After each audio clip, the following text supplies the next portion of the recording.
Bismillah, on termine, Inch'Allah ta'ala, les trois dernières causes pouvant nous mener à l'innovation qu'Allah nous en préserve.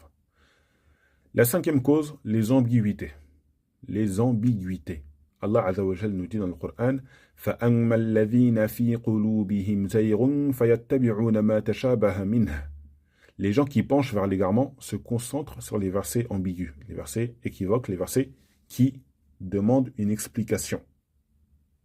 Ils ne vont pas se baser sur les versets clairs, les versets clairs, ils vont les mettre de côté et ils vont se baser sur les versets qui sont ambigus. Et ça va les pousser à avoir une mauvaise compréhension. Parce que les versets qui sont ambigus, on est censé les comprendre par rapport aux versets qui sont clairs, en se basant sur les versets qui sont clairs. Donc eux, forcément, ils vont avoir une mauvaise compréhension et ils vont mélanger entre les sujets qui se ressemblent. On peut donner un exemple. Le verset où Allah Azza wa Jal dit وَمَنْ لَمْ يَحْكُمْ بِمَا أَنزَلَ اللَّهُ فَأُولَٰئِكَ هُمُ الْكَافِرُونَ. Allah dit dans le sens du verset que celui qui ne juge pas avec les lois d'Allah est un kafir, est un mécréant. Donc certaines personnes vont s'amuser à prendre ce genre de versets et vont les appliquer sur les gouverneurs des musulmans parce qu'ils considèrent que, ces gens-là, ils considèrent que tel gouverneur ne juge pas avec les lois d'Allah. Déjà en soi, hein, le fait de faire ça, c'est ne pas juger avec les lois d'Allah. Parce qu'on doit revenir à la compréhension des compagnons du prophète sallallahu alayhi wa sallam, des gens qu'Allah Azza wa Jal a agréés de leur vivant. Donc ça déjà en soi, c'est une erreur. Un autre argument qu'on peut leur citer, c'est le fait de leur demander est-ce qu'ils font des péchés, ces gens-là? Est-ce que vous faites des péchés? Si il nous dit non, on lui dit t'es un menteur. Parce que tout le monde fait des péchés. Et comme tu mens, tu ne juges pas avec les lois d'Allah, donc toi aussi t'es un kafir. Si il nous dit oui, on lui dit quand tu es en train de faire des péchés, tu ne juges pas avec les lois d'Allah. Donc toi aussi t'es un kafir. Dans tous les cas, tu dis oui, tu dis non, t'es un kafir. Et il n'y a plus de musulmans sur terre.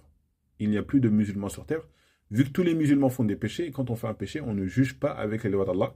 Donc il n'y a plus de musulmans sur terre, le raisonnement ne tient pas. Le raisonnement ne tient pas.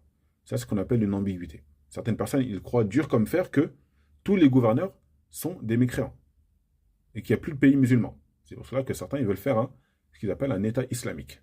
Hayhat. Qu'Allah Azza wa Jal nous préserve de leur mal. Sixième cause qui peut nous pousser à faire des innovations, qui peut nous faire tomber dans l'innovation. Faire passer la raison au-dessus des textes. Faire passer la raison au-dessus des textes. Ça, c'est un problème que l'on a encore une fois, comme on l'a dit. Aujourd'hui, il y a beaucoup de personnes, ils ne se suffisent pas des textes. Ils veulent comprendre avec leur cerveau, adorer Allah Azza wa Jal avec leur cerveau. On ne t'a pas demandé de réfléchir.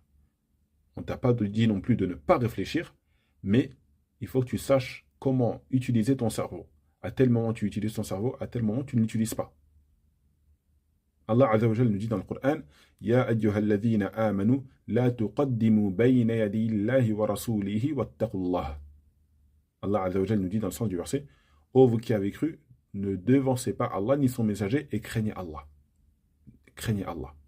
Si tu crains Allah pour de vrai, tu vas appliquer ce verset. Tu ne vas pas devancer Allah ni son messager dans aucune affaire. Donc attention comment tu te comportes dans ta vie. Tu fais des choses et tu crois qu'il n'y aura pas de conséquences le jour des comptes. On va te demander pourquoi tu as devancé Allah et son messager dans cette affaire-là. Dans le sens où tu ne savais pas les preuves. Tu ne savais pas les preuves. Tu t'es dit, bah moi je pense que. Non, ne pense pas. On ne t'a pas demandé de penser. Tu n'as pas d'ilm, tu n'as pas de compréhension, tu n'as pas le niveau des savants. Donc tu vas penser quoi? Et ça, c'est pas pour rabaisser. Hein. Et je suis concerné. Quand je dis ça, je suis concerné. Je me parle à moi. D'accord? On n'a pas de science. Donc on doit revenir aux savants de la sunna pour qu'ils nous expliquent les textes correctement, Inch'Allah ta'ala. Donc, nous, notre but, ici, c'est qu'on se laisse guider par l'obéissance à Allah Azza wa Jal. Allah Azza wa Jal nous demande de faire quelque chose, on le fait. On n'a pas à demander est-ce que c'est recommandé, à part si la personne elle est en train d'étudier le sujet, mais ne demandez pas. Ne posez pas cette question, est-ce que c'est recommandé, est-ce que c'est obligatoire, est-ce que fais-le. Allah Azza wa Jal l'a ordonné, le prophète sallallahu alayhi wa sallam l'a ordonné aussi, fais-le. Sois soumis. Et est-ce que, si on pose la question, est-ce que c'est du charl? Est-ce que c'est du mal? Est-ce que le jour des comptes, tu vas regretter d'avoir fait ça? Non. Donc fais-le. Fais-le. Que ce soit recommandé ou obligatoire. Non. Et bien sûr, attention, à prendre avec des pincettes ce que je viens de dire. On a le droit de demander si telle chose est recommandée ou pas. Mais certaines personnes, ils posent cette question pour esquiver, pour ne pas avoir à faire cette chose-là, parce qu'ils ont la flemme. Parce qu'ils ont la flemme. Alors c'est du khayr, il ne faut pas qu'on se prive. Il ne faut pas qu'on se prive. Quoi qu'il en soit, le plus important, c'est que on doit faire passer Allah Azza wa Jal et son messager au-dessus de notre raison, et pas l'inverse. Sinon, la personne va s'égarer. Comme Al-Mu'tazila. Par exemple, Al-Mu'tazila, eux, ils ne croient pas en ce qui se passe dans la tombe. Comme ça leur échappe, ça touche au monde de l'invisible, ils disent que ça n'existe pas. Qu'Allah nous en préserve. C'est du kufr, c'est de la mécréance. C'est de la mécréance. Et on ne dit pas qu'ils sont mécréants. On a dit c'est de la mécréance. Ça, on verra dans les annulatifs de l'islam la différence entre les deux. Septième et dernière ambiguïté, ou plutôt septième et dernière cause qui peut nous faire tomber dans l'innovation, fréquenter ou écouter les gens de l'innovation. Allah Azza wa Jal nous dit dans le Coran وَلَا تَرْكَنُوا إِلَى الَّذِينَ ظَلَمُوا فَتَمَسَّكُمُ النَّارُ. Allah Azza wa Jal dit dans le sens du verset, ne vous rapprochez pas des gens qui sont injustes, sinon le feu va vous toucher. Sinon le feu va vous toucher, qu'Allah nous en préserve. On peut citer aussi le verset où Allah Azza wa Jal dit فَأَعْرِضْ عَنْ تَوَلَّى عَنْ ذِكْرِنَا. فَأَعْرِضْ. Détourne-toi des gens qui se détournent de notre rappel. Eux, ils se sont détournés de la sunna du prophète sallallahu alayhi wa sallam, d'une partie de la révélation. Donc Allah Azza wa Jal nous a ordonné de nous détourner de ce genre de personnes-là. De nous détourner de ce genre de personnes-là. Et attention, celui qui se met à écouter les gens de l'innovation, il va commencer à les aimer. Et on a vu cela sur certains frères et certaines sœurs. On les a vus. Ils ont commencé à aimer les gens de l'innovation, à les écouter, et ils ont terminé avec eux. Ils ont terminé avec eux. Donc attention, c'est pas un jeu. On doit aimer pour Allah et détester pour Allah. On doit aimer pour Allah et détester pour Allah. Et quand on aime, on n'est pas injuste. Quand on aime, on n'est pas injuste. C'est-à-dire qu'on dépasse les limites dans l'amour.